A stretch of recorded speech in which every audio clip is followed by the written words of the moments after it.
एक व्यक्ति बहुत दिनों से तनावग्रस्त चल रहा था, जिसके कारण वह काफी चिड़चिड़ा तथा क्रोध में रहने लगा था। वह हमेशा इस बात से परेशान रहता था कि घर के सारे खर्चे उसे ही उठाने पड़ते हैं। पूरे परिवार की जिम्मेदारी उसे के ऊपर है। किसी न किसी रिश्तेदार का उसके यहाँ रोज आना जाना लगा ही रहता है। उसे बहुत ज्यादा खर्च करना पड़ता है। इन्हीं बातों को सोच सोचकर वह अक्सर काफी परेशान रहता था।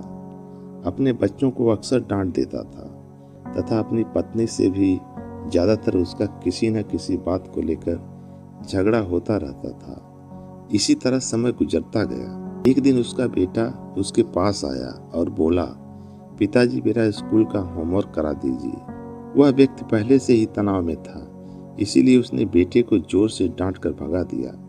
लेकिन जब थोड़ी देर बाद उसका गुस्सा शांत हुआ तो वह बेटे के पास गया।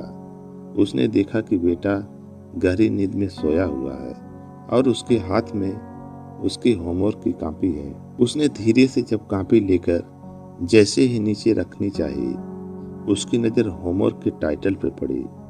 होमवर्क का टाइटल था, वे चीज़ें जो शुरू में हमें अच्छी नहीं लगती लेकिन बाद में वे अच्छी ही होती हैं। इस टाइटल पर बच्चे को एक पैराग्राफ लिखना था, जो उसने लिख लिया था। उत्सुकतावश उसने बच्चे का लिखा पढ़ना शुरू किया। बच्चे ने लिखा था, मैं अपने फाइल एग्जाम को बहुत धन्यवाद देता हूँ, क्योंकि शुरू में तो बिल्कुल अच्छे नहीं लगते, लेकिन इसके बाद स्कूल की छुट्टियां पड़ जाती हैं। मैं खराब स्वाद वाली कड़वी दवाइयों को बहुत धन्यवाद देता हूँ, क्योंकि शुरू में तो ये कड़वी लगती हैं, लेकिन ये मुझे बीमारियों से ठीक करती हैं। मैं सुबह सुबह जगाने वाली उस अलार्म घड़ी को बहुत धन्यवाद देता हूँ, जो मुझे हर सुबह बताती है कि मैं जीवित हूँ। मैं ईश्वर को भी धन्यवाद देता हूँ, जिसने मुझे इतने अच्छे पिता दिए हैं, क्योंकि उनकी डांट मुझे शुरू में तो बहुत बुरी लगती है, लेकिन वे मेरे लिए खिलौने लाते हैं, मुझे घुमाने ले जाते हैं और मुझे अच्छी अच्छी चीज़ें खिलाते हैं।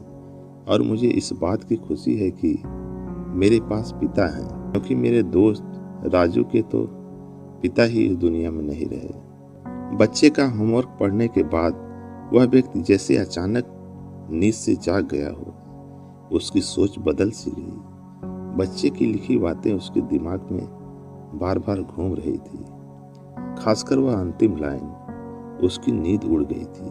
वह व्यक्ति थोड़ा शांत होकर बैठ गया और उसने अपनी परेशानियों के बारे में सोचना शुरू किया। मुझे घर के सारे खर्चे उठाने पड़ते हैं, इसका मतलब है कि मेरे पास घर है और ईश्वर की कृपा से मैं उन लोगों से बेहतर स्थिति में हूँ जिनके पास घर नहीं है। मुझे पूरे परिवार की जिम्मेदारी उठानी पड़ती है, इसका मतलब है कि मेरा परिवार है, पत्नी है, बच्चे हैं और ईश्वर की कृपा से मैं उन लोगों से ज़्यादा खुशनसीब हूँ जिनके पास परिवार नहीं है और वो दुनिया में बिल्कुल अकेले। मेरे यहाँ कोई ना कोई मित्र या रिश्तेदार आता जाता रहता है।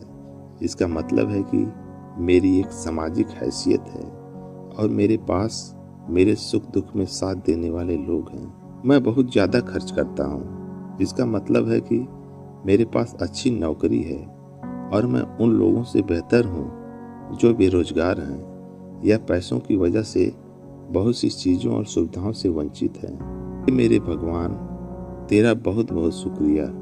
मुझे माफ़ करना, मैं तेरी कृपा को पहचान नहीं पाया।